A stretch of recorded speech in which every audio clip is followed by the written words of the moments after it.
January 8, 2025, News Report 1.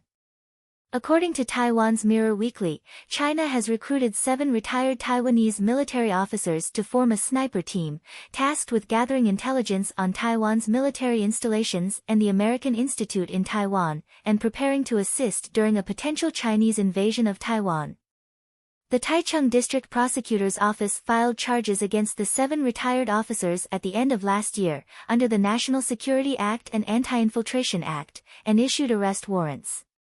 The mastermind behind the case is Chu Hongyi, who met Zhang Changhua, the head of the Shenzhen New Fourth Army Research Society, in 2019. After accepting a bribe of 2 million renminbi, Chu led a group of 13 people to China for hospitality. Chu not only participated in the organizational development but also planned to establish a political party and run for elections, aiming to influence public opinion through elected representatives. Additionally, he formed an armed organization with assassination as its goal. Taiwan's defense minister, Gu Lixiong, strongly condemned the incident on January 8, emphasizing that retired military personnel should remain loyal to the country and bear their due responsibility. News Report 2. The Financial Times reported that Taiwan's Investigation Bureau has discovered that some Taiwanese citizens hold Chinese ID cards and household registration books, and the relevant intelligence has been handed over to the Ministry of the Interior for handling. The Investigation Bureau stated that China lures Taiwanese people to obtain Chinese ID cards under the guise of convenience in an effort to win over the Taiwanese population. Holding Chinese ID cards, household registration, and passports violates the Cross-Strait Relations Act and may result in the cancellation of Taiwanese household registration and the loss of Taiwanese citizenship. The Bureau pointed out that many individuals were misled or deceived, believing that obtaining a Chinese ID card would provide convenience, unaware of the consequences. News Report 3. Voice of America reported that at 9 a.m. on January 7, a strong 6.8 magnitude earthquake struck Shigatse, Tibet. The search and rescue of survivors is now urgent. As of January 8, the earthquake had caused 126 deaths, 188 injuries, and the collapse of over 3,600 houses, with many people trapped under the rubble. However, the rescue work faces numerous difficulties. The disaster area is located at an altitude of 4,300 meters, and more than 600 aftershocks have occurred in the past 24 hours. The cold weather has caused nighttime temperatures to drop to -18 degrees Celsius, and experts warn that trapped individuals face the risk of rapid hypothermia. Even those who are not injured can only survive for 5 to 10 hours at most. 38 hours have passed since the earthquake, but progress in rescue efforts is slow. Regarding inadequate rescue efforts, CCTV reported that the Chinese government has deployed 1,800 emergency rescue personnel and 1,600 soldiers to the disaster area. However, local Tibetans have reported by phone that the rescue efforts in the area are not ideal, and many places are almost in a self-help situation. After the military entered the disaster zone, they did not immediately begin rescue operations but instead focused on maintaining stability.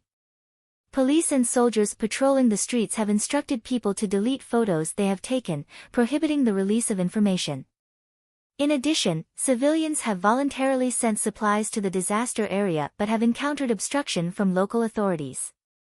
One volunteer stated, "We hope to distribute supplies to everyone, but the government does not allow us to do so. What we fear the most is that the supplies will not reach those who need them." Recently, the Qinghai Tibet Plateau and surrounding areas have experienced frequent earthquakes. On January 8, the Golok Tibetan Autonomous Prefecture in Qinghai Province was also hit by a 5.5 magnitude earthquake, with the epicenter at an altitude of 4,200 meters, approximately 65 kilometers from the county seat. No casualties have been reported so far. News Report 4.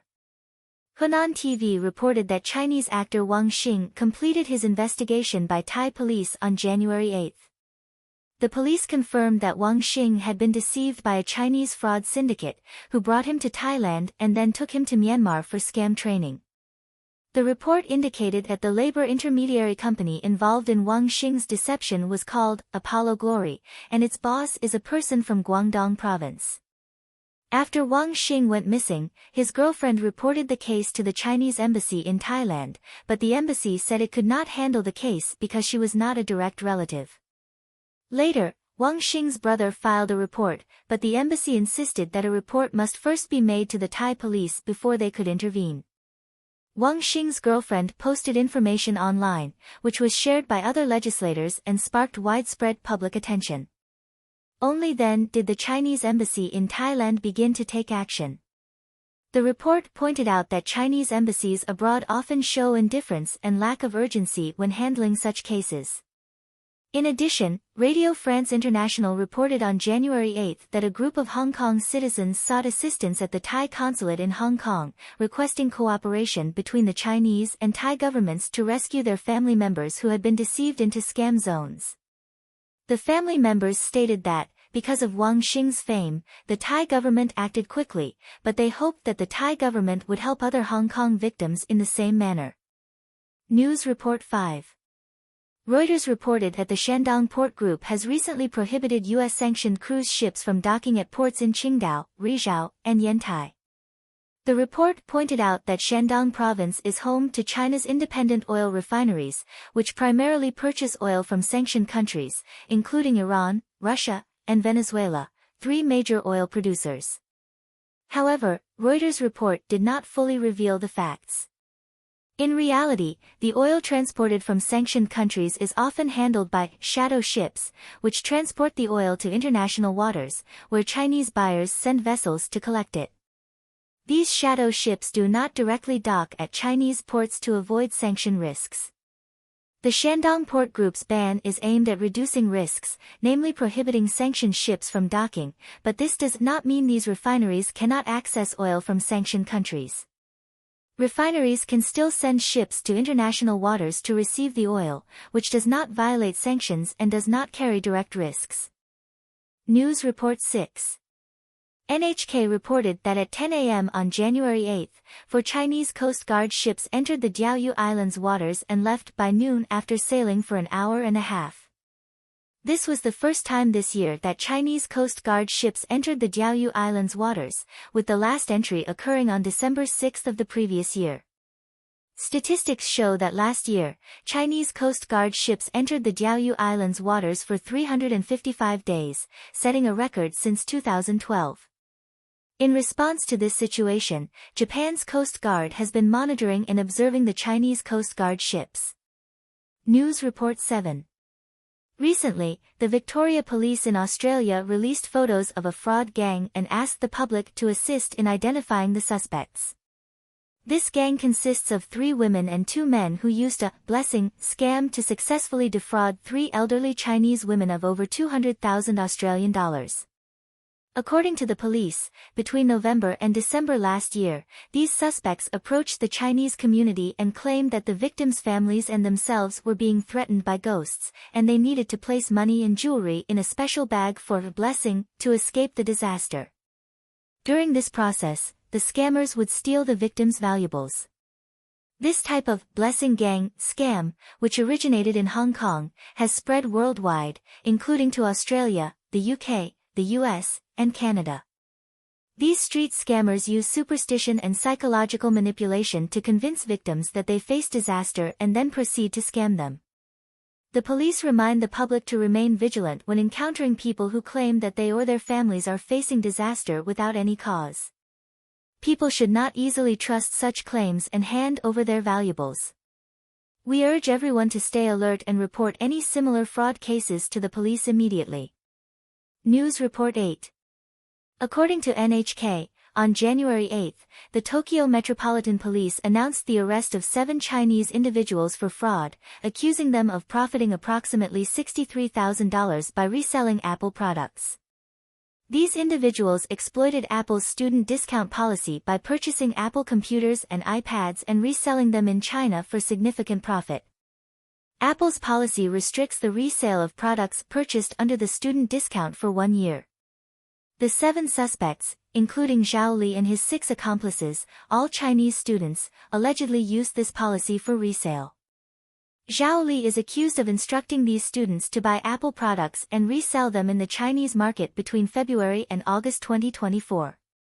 Additionally, investigations revealed Zhao Li's connections to the Chinese criminal syndicate Zhonghua Long in Japan, with the proceeds from the resold Apple products being used to fund the operations of this organization. The case has raised public concern, and police have stated that they will continue to investigate such illegal activities. The suspects have been arrested, and the investigation will continue to prevent further illegal actions. News Report 9. According to AFP, the United Kingdom's Electronic Travel Authorization (ETA) system officially came into effect on January 8. ETA applies to travelers from visa-exempt countries. Previously, citizens from these countries could enter the UK directly without a visa, but now they must apply for an ETA online in advance. Citizens from visa-exempt countries, including the United States, Canada, Australia, Japan, South Korea, Taiwan, and Hong Kong, must apply for an ETA to enter the UK. The application fee for ETA is £10, and applicants usually receive results within 3 days. Once approved, travelers can enter the UK multiple times within 2 years, with each stay lasting up to 6 months. The UK government stated that the introduction of ETA aims to strengthen border control and enhance border security. This move is part of a global trend of stricter entry management for visa-exempt travelers, similar to systems already in place in the United States, Canada, Australia, the European Union, and South Korea. Therefore, this policy is not a new innovation for the UK but part of the global trend to strengthen border control. News Report 10. According to Hong Kong Radio, a recent report by Savills indicates that while Hong Kong's government has introduced policies to attract international students, there has been a significant increase in student numbers, but the supply of dormitories is severely lacking. The report shows that there is now fierce competition for dormitories, with 3 to 4 university students competing for one space, worsening the housing shortage. According to Savills, there is a shortage of about 47,600 dormitory spaces for non-local students in the 2023 to 2024 academic year, which is double the shortage compared to the 2020 to 2021 academic year. While universities in Hong Kong plan to add 7,900 new dormitory spaces by 2027, the gap remains large, with over 40,000 spaces still needed. Some investors have proposed converting university dormitories into accommodation spaces, but the report warns that this may affect Hong Kong's ability to accommodate other tourists. The report criticizes the Hong Kong government for not effectively addressing the dormitory shortage issue when promoting policies to attract international students, leading to a series of challenges. This has sparked widespread concern, with many suggesting that the current administration needs to improve its governance capabilities, similar to other administrative leadership levels. News Report 11. According to Yonhap News, South Korean President Yoon Suk-yeol's legal team held a press conference on January 8, stating that President Yoon would cooperate if the Seoul Central District Court issued an arrest warrant. Previously, the arrest warrant was issued by the Seoul Western District Court, but since that court did not have jurisdiction over the case, the legal team emphasized that President Yoon would cooperate with the court's proceedings, ensuring that security and personal safety are protected. It is understood that on March 31, 2023, the Seoul Western District Court issued an arrest warrant for Yoon Suk-yeol on charges of plotting internal rebellion and abuse of power. However, on January 3, when officials attempted to execute the arrest at the presidential office, they were obstructed by security guards, leading to a physical altercation and the termination of the arrest operation. President Yoon's legal team subsequently pointed out issues with the warrant. In addition, on January 8, the South Korean National Assembly voted against a special investigation bill concerning Yoon Suk-yeol's alleged involvement in internal rebellion and the First Lady, Kim Ki-eun-hee's special prosecution bill. Despite these bills being passed by the National Assembly on December 12, 2024, the acting president, Choi Sang-mook, vetoed them on December 31, citing constitutional separation of powers, preventing their passage. The bills need support from over 2% of lawmakers to pass after being vetoed. This series of political developments has attracted widespread attention, highlighting the response strategy of the Yoon administration and the political power struggles at play. News Report 12. According to Reuters, on January 1, U.S. active duty serviceman Levi S. Berger caused an explosion in front of the Trump Hotel in Las Vegas. Investigations revealed that Berger did not target then-President-elect Trump but used the explosion to express his dissatisfaction with politics. Further details from the police revealed that Berger suffered from post-traumatic stress disorder, PTSD, and had previously searched for information on ammunition velocity and the legality of fireworks in Arizona using ChatGPT. The explosion resulted in his death, while other individuals were injured. Preliminary investigations suggest that this incident was more of a suicide bombing rather than an attack on a specific target. This incident has sparked public concerns about mental health and political extremism. Police emphasized that Berger's actions were more of an extreme political protest rather than an attack on an individual. News Report 13. According to the latest foreign exchange market update, the US dollar index closed at 109.2 on January 8, while the Chinese yuan closed at 7.3317, down by 42 basis points, reaching its lowest level since September 8, 2023. During Asian trading hours, the yuan briefly dropped below 7.35, hitting a low of 7.3537. By 10 a.m. Eastern Standard Time, the yuan stood at 7.3594, while the central parity rate was set at 7.1887, down by 8 basis points from the previous trading day.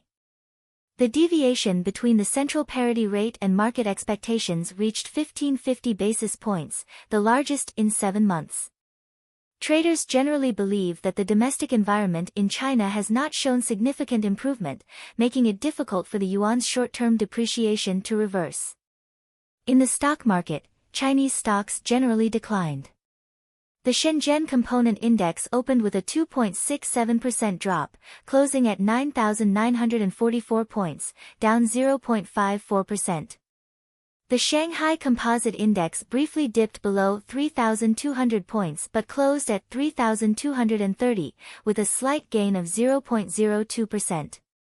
The Hong Kong Hang Seng Index dropped 0.9%, closing at 19,279 points, marking its third consecutive day of declines, with a cumulative drop of 2.4%. Overall, the yuan exchange rate, stock market, and government bond yields are showing weakness, with the market maintaining a cautious outlook on the current economic environment. Some netizens are questioning whether the sharp decline in Hong Kong stocks and the exchange rate has reached its limit, but the overall market is still in a downward trend. News Report 14. According to AFP, the Western Australia government reported that a small seaplane crashed off the coast of Western Australia on the evening of January 7. There were 7 people on board, including 2 passengers and 1 pilot who unfortunately lost their lives. The remaining 4 passengers survived. The seaplane took off from Rottnest Island, but during the flight, it crashed.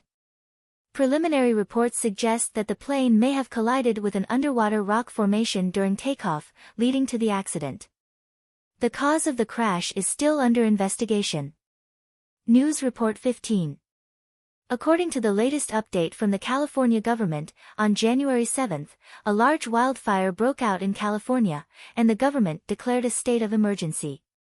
The fire erupted in Pacific Palisades, an affluent area of Los Angeles, where many Hollywood celebrities reside. The fire caused significant damage, with multiple homes being destroyed. By 6:30 p.m. on January 7, the fire had spread over 1,182 hectares. Videos from the scene showed thick smoke rising from the hills, with flames visible above residential areas. The fire also caused power outages for over 90,000 residents, and emergency rescue efforts are underway. Due to the severity of the fire, a section of the famous Route 1 was forced to close, and there is no set time for reopening. Authorities have advised residents and tourists to avoid entering affected areas to ensure safety. News Report 16. According to Japan's meteorological agency, from January 8 to 10, heavy snow is expected in northern and western Japan, and the agency has issued a heavy snow warning. Areas such as Niigata Prefecture, Gifu Prefecture, and the Hokuriku region are expected to receive up to 70 centimeters of snow. The agency has advised people to avoid going outside unless necessary.